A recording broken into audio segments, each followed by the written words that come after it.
All Lebanon stations, first one for structure fire 31230 Old Santiam Highway. All Lebanon stations, first one for structure fire 31230 Old Santiam Highway. Work on fire 3 at 1545. All right, so this is going to be a PIA over Old Santiam Highway 31230 Old Santiam Highway. It's a structure fire on February 2nd of this year.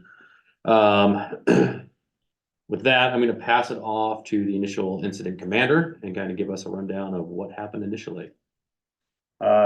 So the first unit on scene was Medic 34. They were in-house and were able to get there quickly.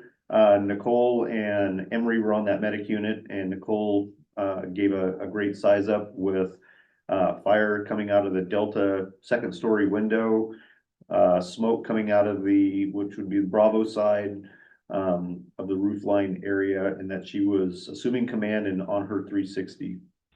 For Medic 34, you can show Medic 34 on scene. We have flames showing from the Bravo side, smoke from the eaves. 34 will be in command and investigating. Medic 34, you're on scene.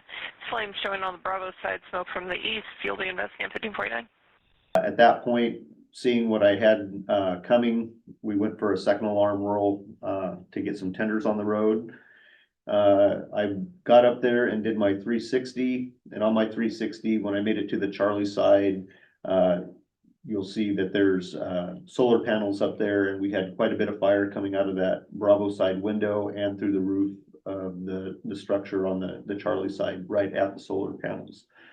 Continued on with my 360, and as I was making around my that Charlie side, Medic 34 had called and said that they were ready to go interior, looking at what I had and being able to see kind of in the windows, not seeing a whole lot of smoke all the way to the ground.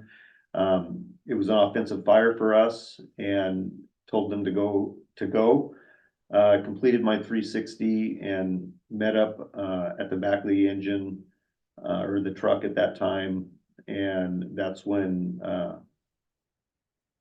Chief Fitzwater arrived, and I asked him to be the safety officer. And at that time, truck 34 was making entry with the medic crew as well. So I'll just have you. Okay. So initially, the initial response, we were actually out of station. We were at Safeway.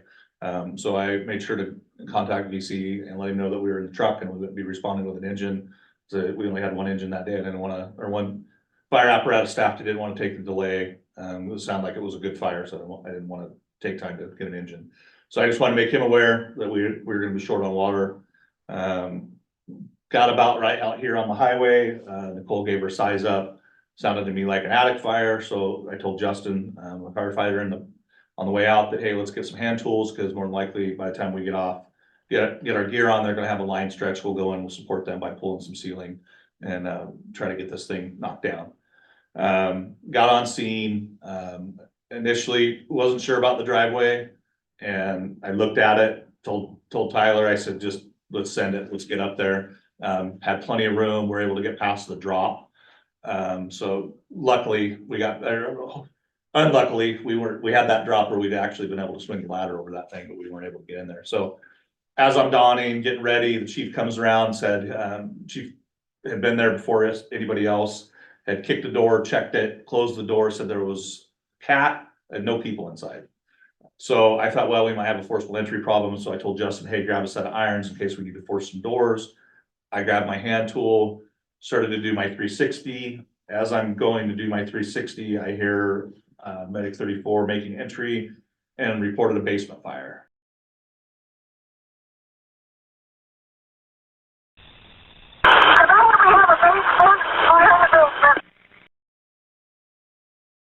The house, and they thought it was odd, looked at the foundation, made my 360, noted the solar panels, still couldn't see any kind of egress for basement. And in my head, I'm like, this isn't a basement fire, there's something else is going on. Made entry with them. They were at the back of the structure spraying water into what ended up being the stairwell of the second story via the basement door. So confirmed basement, no fire in the basement, confirmed basement. So I had to move past them, got into the living room, noticed some fire kind of poking through at the wall of the attic for the ceiling and the attic for the stairwell and the living room. So started to pull some ceiling, got some water up in there. About that time, we started getting some very active electrical popping in the attic, in the stairwell. So I tried to pull some more ceiling, come on some decking. The roof decking was not able to pull any more ceiling. So we ended up going around to the stairwell and started lobbing water up into the stairwell to get some water on the fire. I pulled some more ceiling to try to get into it. And we ended up having a water, said they told us we were out of water. So at that point, it was kind of good timing. We were able to stop, do a primary search, got our water back. And as I'm standing there and watching them lob water up in there, I get hit in the head with some sheetrock. And so I look up and I can see the fire and realize that, hey, we actually can pull ceiling. It was just decked down the center of the house. So we went off to the side and I was able to pull some ceiling actually it ended up being by the front door enough that they were able to lob water up into the deck of it. And so I kind of worked my way around that stairwell, pulling ceiling as I could to get access points to start getting water up in there, because our stairwell was compromised. We weren't able to get up in there and do any work. So we were trying to do everything we could to snuff it from the bottom floor. Perfect. So actually I have Garrett on the line here. So let's get Garrett's take on when he arrived and what they did. We arrived a little bit later. I think first crews were coming out as I was walking out. We were assigned to just go up and meet up with a truck.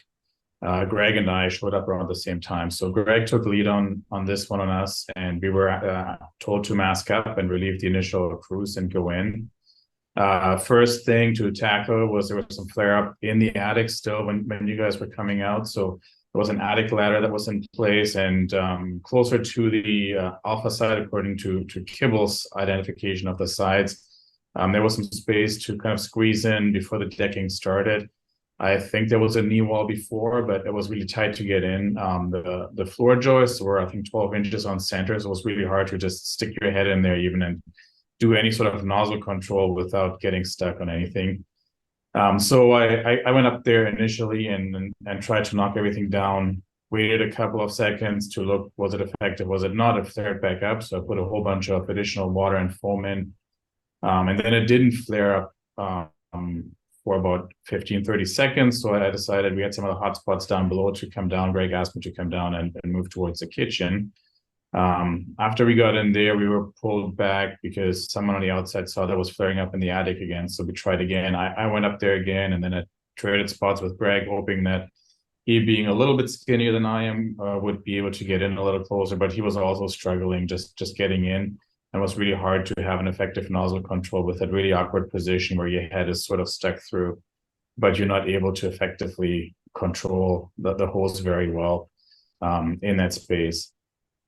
Later on, seeing what was in there and up there, I think it made a lot of sense why we had a hard time, because we're basically hitting the furnace and there was fire in behind that we just couldn't directly hit, but that was not visible at that time when we were in there. And yeah, after that we were called out and went to rehab after we went through our set of bottles. So that was kind of the initial thing. We did not see any flare up or arcing in the attic at that time. Or anything else that was out of the ordinary. So I went to a second alarm on this fire just due to I had people gone everywhere. We didn't have a lot of manpower on scene right away. I knew we were going to need water if this thing was going to continue to keep going. I asked for a second alarm rural assignment so I could get some tenders on the road. And we got an additional engine and 2 engines, one from Sweet Home, one from Albany, which really helped out, just being able to rotate the crews in and out. Kind of back on what Mike said, when she called the basement fire, I was in the same thing. I'm looking around for windows, looking at the staircase going into the alpha side front door, and there was nothing there that triggered that, yeah, we have a basement. Where is this basement? Until I actually got to go in and open the door and look, and oh, we do actually have some sort of, and it's not that I didn't believe her, it was just, you know, you look at the foundation that's only got walls that tall all the way around it.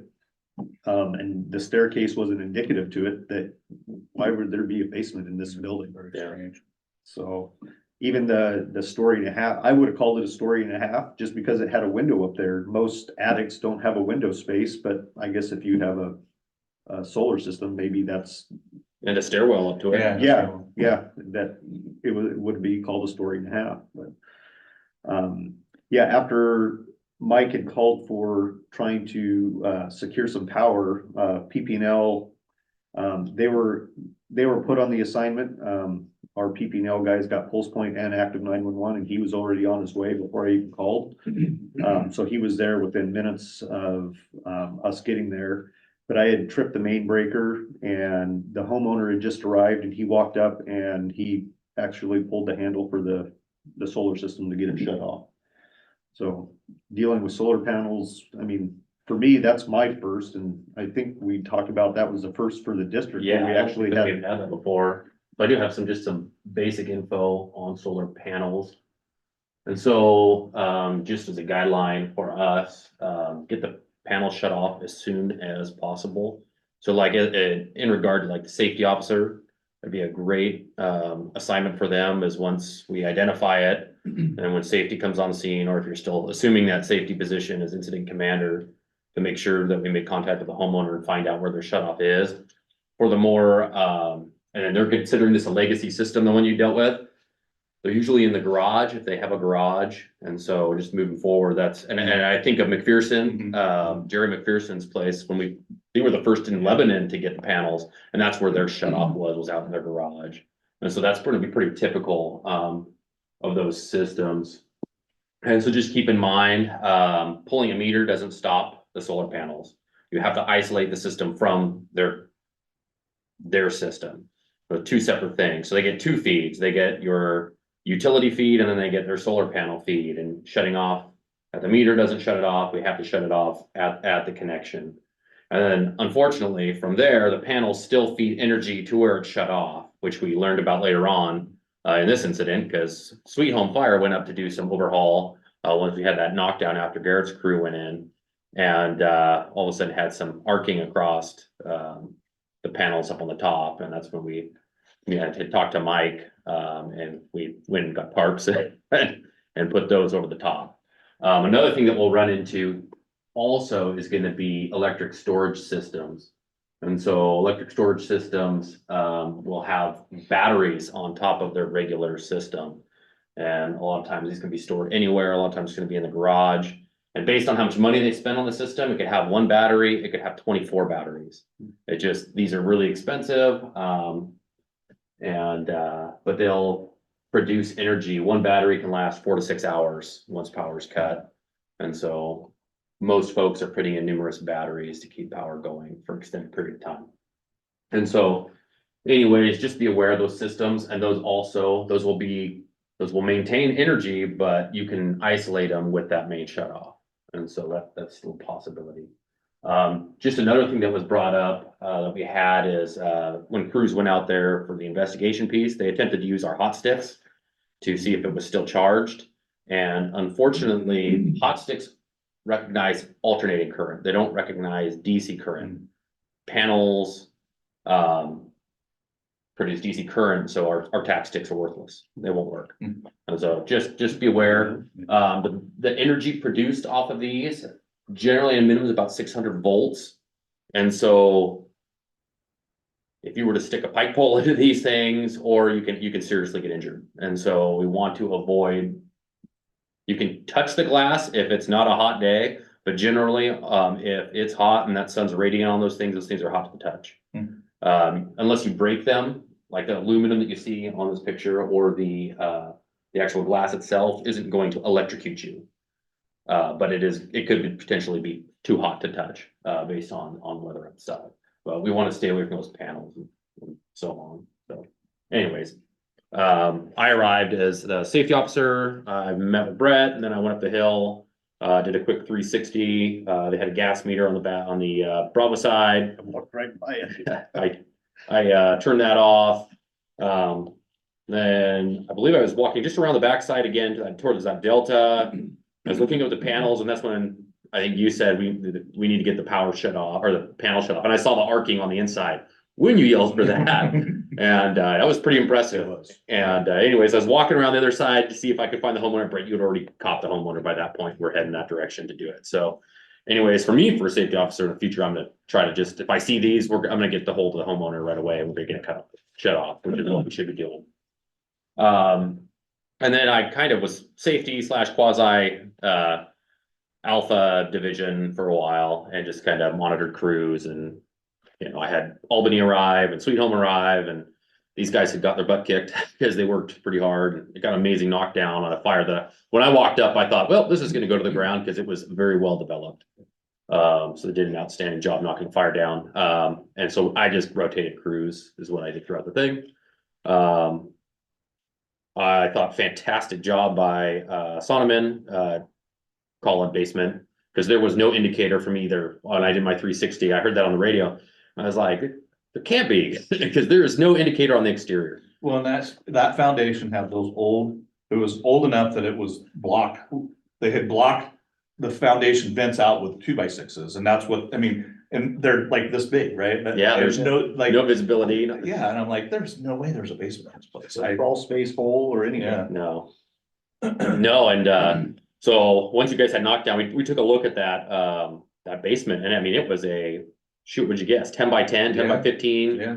foot cellar, Yeah. is what it was for, I don't know, yeah, stored down there, but, and it's right through the front door. And heads up on Mike we had one of the other mutual aid companies, they were trying to go up the stairs, and Mike got after him for doing that, because essentially the basement stairs are below that, so it's about a 10-foot fall. And those stairs underneath were burnt out, and he was sounding it as he was going, but nonetheless, I mean, a foot through that, you're going all the way down, and you've got a pretty long fall on an SCBA, or just getting stuck on the stairs, trapped in the broken debris. So anyway, that's one thing I saw that was pretty good. Then I'll let you pick up where with the panels what we did. Yeah, so Mark suggested we get some tarps on the panels, so we went back. The roof looked a little shady as we're standing down on the ground, and Justin went up to kind of get things going. We also had a vent on the the Bravo side that needed overhauled. It got some fire to it. It was smoking a little bit. So he had a Halligan barn, was going to go up, and we were going to get all that taken care of. And he took about 1 foot on the roof, and the roof went like a waterbed. And I said, "Hey, sound that roof." So he hits it with the pipe pole. I said, "No, sound that roof." And he the Halligan barn, he hits it again. But I'm like, "No, really hit that roof, because it doesn't look safe." And he hit it again, and the whole thing just went boom, boom, boom. We're like, "Okay, come on back. Let's get a roofer." So we ended up putting a roofer up, took 3 tarps, got some screws and nails or whatever, and pulled them over in the grommets of the tarp, and we're able to secure it to the roof. Fairly simple. And but after we did that, we went back inside and looked at that roof and found out that there was a significant amount of fire in that section of that roof that we didn't really even know was there, that had burned out ridge rafter trusses. That roof was compromised severely. If somebody would have got up there and not paid attention, they would have went through that roof easy. So I've got some pictures I'll add to the video. Yeah, there was, I'm sure you'll talk about all of it, but that afterwards, if we had not have got what we done on that fire as fast as we did, that fire could have went south in a hurry. Mm-hmm. We started pulling ceiling in the hallway and in the bedrooms, and it had that upstairs or the attic furnace. So all the ductworks run through the halls, and all that stuff was burned. And what happens when you pull all that stuff down, the coil wire starts coming out. It starts getting hung up people's tools and their packs. So you couple that with a working fire with dark conditions and people getting hung up in a small hallway and a furnace right above our heads. Like, there was a lot of things that could have went bad in that fire that thankfully did not happen, because we were able to get it knocked down in a timely fashion. So There's a lot of Mayday triggers in that. Yeah. thing, Oh, yeah. 100%. For anything that could have happened and went sideways, so. In regard to water supply, I want to hit water supply real quick. Water supply, so original thought was maybe set up a water supply operation. But after the initial knockdown and after we finally started getting some tenders, nurse tenders was the way to go. We didn't need as much water as I thought we were going to. We had 4, 5 tenders. Well, we had 4 tenders. We were supposed to have a 5th, but it turned out to be an engine. And what, engine 13 was actually their pumper tender for the day. So if we needed an extra tender, we could have got that. They were able to pull a 4-inch line down the driveway, which was only, I think, 150, 200 feet. It was 100, I think. Was it? Yeah. So it was a really, it was downhill, so it was a real easy pull for Tyler to get, the hose down there. Bob, on water tender 33 came in and was the initial, supply to that. What we found out, and Mark probably talked about it, we had some problems with the Siamese, due to the head pressure coming off the top of the hill. And so I believe Blaine ordered a couple of different.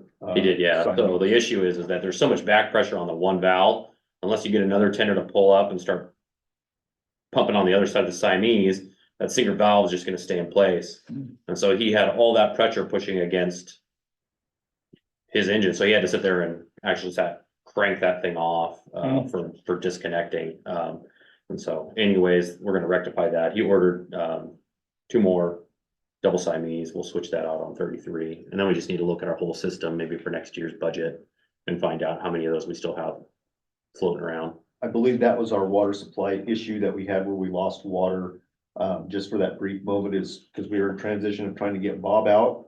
And what I thought was pumper tender 31 to come in and start supplying, ended up, like I said, being an engine. And so we had to move that out of the way to get another tender up there to hook in to be able to start supplying, you guys, which was tender 21. They were the closest one and pointing the right way.